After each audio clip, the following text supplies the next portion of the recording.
fait, on a fait plein de trucs. Non, en fait, on a fait ça. Après, on a fait ça, et puis on a fait ça. Et puis là-bas, il y a un banc.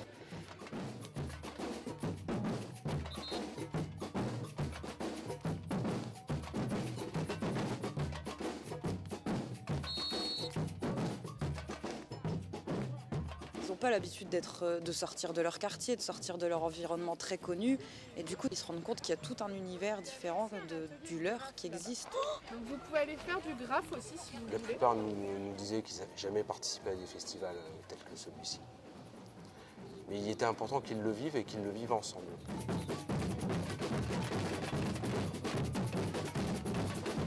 Le Boulon, dans son terme officiel, c'est un centre national des arts de la rue et de l'espace public. Et c'est plus de 20 ans d'histoire, le Boulon. Avec une très très forte envie de sortir le théâtre de ses murs pour aller à la rencontre des habitants, tous les habitants.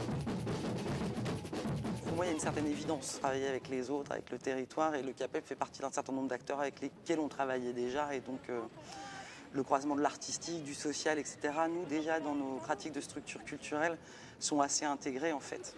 Je compte sur vous pour faire attention à ce que vous allez toucher et à être respectueux de tout le travail qui a été fait par les autres personnes.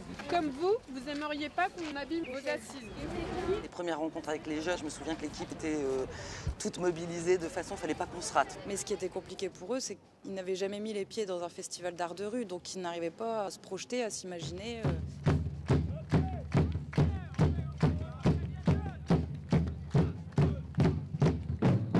On a monté un atelier d'art plastique avec eux pour qu'ils participent à notre thématique dans la rue comme chez soi. Donc ils ont fabriqué des salons. C'est pour les gens en fait qui s'assient dessus, On quoi. a fabriqué un fauteuil nuage. Voilà. Après on a fait des chaises avec le diable, l'enfer et puis les anges. Après on a fait un fauteuil où là il y a de l'herbe, un truc comme ça. Et là, très très vite, on a vu ceux qui accrochent pas. On a un bon noyau une douzaine de jeunes maintenant qui se sentent appartenir à un groupe, à une nouvelle sphère qui s'est créée dans leur vie autour de la culture. Ils expriment des envies sur la continuité du projet, aux éducateurs, et c'est ensemble qu'ils le font. La première rencontre, c'est créer de l'appétit. On va rentrer un peu plus là dans la matière concrète, de dire voilà comment on fabrique un événement ensemble et qu'on partage aussi et qu'on transmette des compétences. Ça fait 1 an que le projet a pris corps et du coup leur comportement change, que ce soit avec les copains, avec la famille, avec les profs. Tout doucement on voit l'évolution chez les jeunes. Ce projet-là, en tout cas, cette fenêtre-là qui est assez géniale, qui est rarissime, en fait, c'est de se dire tiens, on a le temps. On a le temps de se rencontrer, de fabriquer, de se poser les questions.